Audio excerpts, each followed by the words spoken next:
Hello, नमस्कार, सलाम, सत श्री अकाल, जय हिंद। साथियों,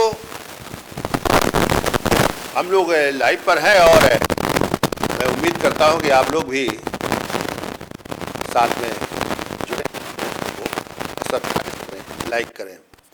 साथियों, देश में जो विकृत सामाजिक अव्यवस्था है वो अपना मुंह फैलाए हुए है और बढ़ती जा रही है। जो देश में समानता का आधार है, जो समान सामाजिक व्यवस्था का है, वो कमजोर होता चला जा रहा है, क्योंकि हमारे इस देश में अपना केवल सरवाइव के लिए, अपने विकास के लिए वो वही जगह बना रहे हैं जहां विकृत सामाजिक व्यवस्था बढ़ रही है। वो कोई भी रूप हो और उसी व्यवस्था को अपने में धारण करके चल रहे हैं।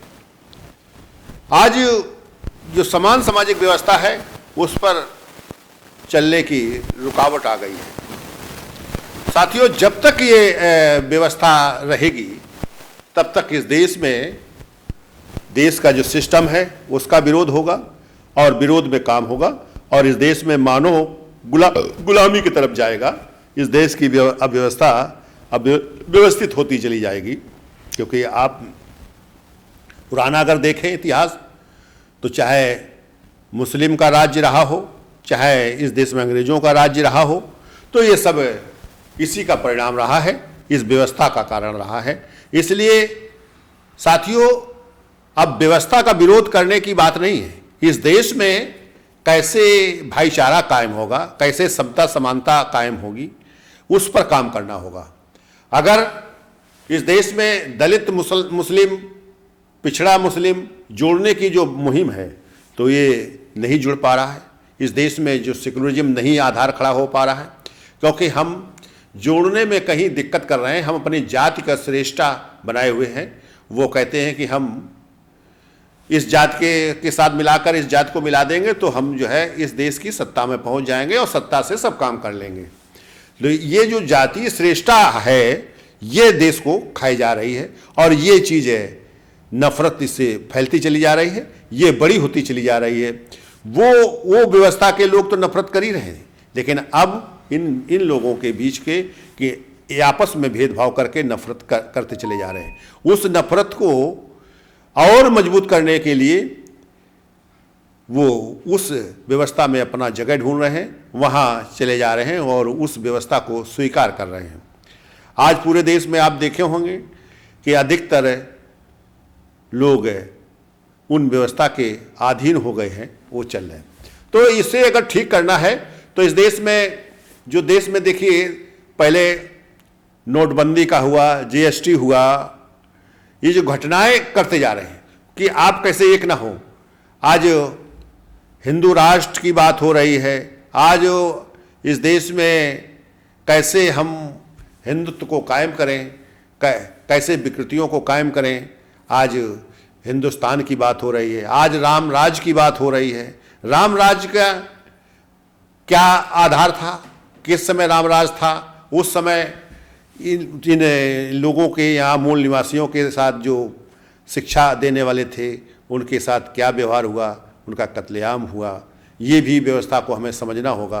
तो ये उन चीज़ों को सामने लाते हैं। आज देखिए आप CNRC वाला जो समान नागरिकता के लिए आंदोलन हुआ, आज किसान आंदोलन, आज लोग अपने नौकरी पाने के लिए आंदोलन कर रहे हैं, अपनी नौकरी को सुरक्षित करने के लिए, अपना वेतन सुरक्षित करने के लिए आंदोलन कर रहे हैं। इस तरह के जो है आंदोलन केवल हो रहे हैं और उनका समाधान सरकार नहीं कर रही है, दूसरे आंदोलन तैयार कर देती है।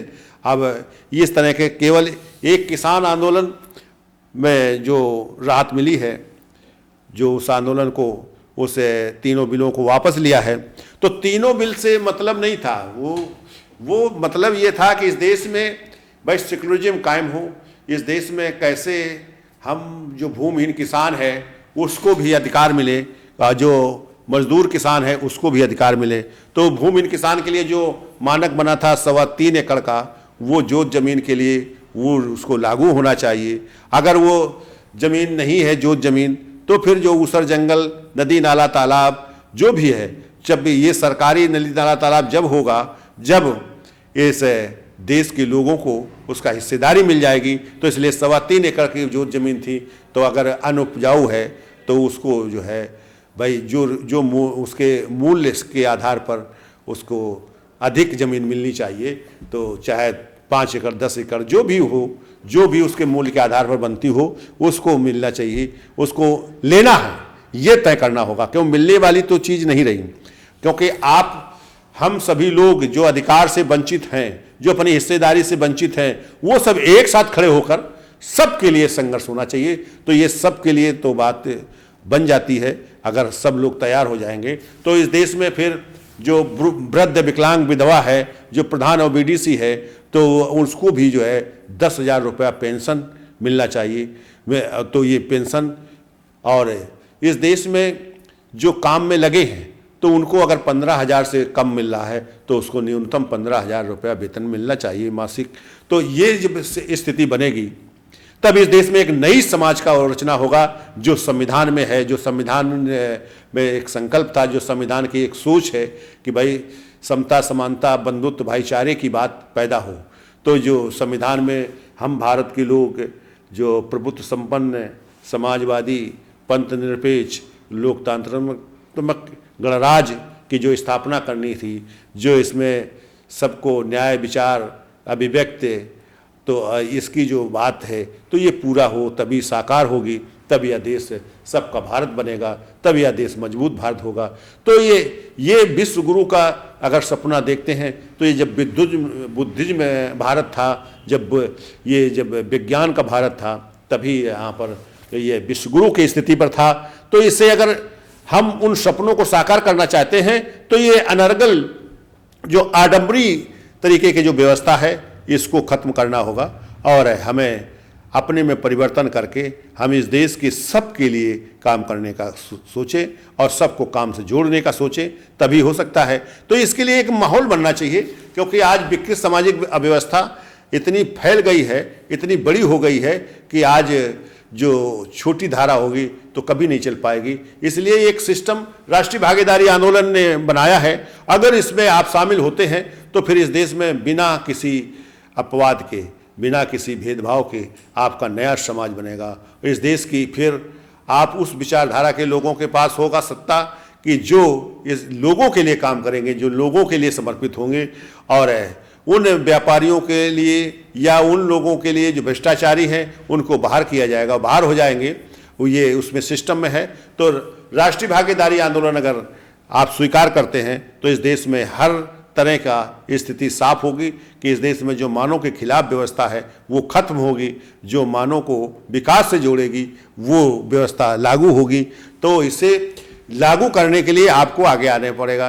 तो जो इस सिस्टम में काम करेंगे उसको तुरंत से एक नौकरी के हिसाब से मिल जाएगा। कम से कम 10,000 रुपया से लेके 1 लाख तक की व्यवस्था है, क्योंकि इस सिस्टम से ऐसा बनाया गया है कि काम से ही उसको अर्थ की प्राप्ति होगी या वेतन की प्राप्ति होगी। तो जो काम का आधार है और कितना काम कर सकता है, ये काम हर व्यक्ति कर सकता है, बड़े से बड़े काम, क्योंकि मल्टी लेवल से काम हो रहा है। और इसका जो प्रतिनिधित्व का आधार है इसको सामने रखा गया है। तो इसमें मेंबरशिप ही उसी सिद्धांत से होनी है और इसमें सबको काम मिलेगा। ऐसा कोई व्यक्ति नहीं है जिसे काम न मिले। ये जो पैसा है, जो सदस्यता जमा होगी, यह भी सुरक्षित रहेगी और इस देश में तब भारत मजबूत बनेगा, तब यह सबका भारत बनेगा। तो साथियों, इस तरह की व्यवस्था है, इसे आप समझें और नेट पर, मोबाइल पर देखें तो उसमें किताब भी पढ़ी है और किताब यहाँ से भी मिल जाएगी। तो लेकिन इस तरह का जब आप कांटेक्ट में आएंगे तब भी ये हो सकता है। मैं सारे साथियों से ये अपील करता हूँ कि आपके लिए जो विकास के लिए संबंधित है, जो आपके बीमारी को दूर करने की है, जो आपकी बेरोजगारी को दूर करने का है, जो आपकी शिक्षा के लिए है, उस व्यवस्था के साथ आप खड़े नहीं होना चाहते हैं क्या?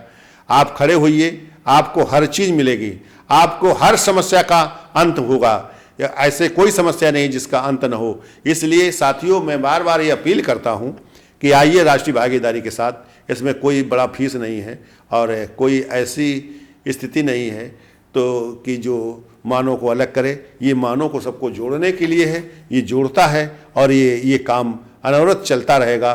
तो उससे वो जो आर्थिक इनकम है वो भी आपको पहुंचती रहेगी और इसमें हर व्यक्ति उस अर्थ को भी पाएगा, उस समाज को भी पाएगा और राजनीति को पाएगा। ये उसके सिस्टम है और ये उसका रूप है। तो इसलिए मैं आपसे अपील करता हूं कि आप आओ और इसको समझो, आगे बढ़ो, तभी आप संघर्ष करो, तभी आप अपना अधिकार ले सकते हो। ये सवाल है।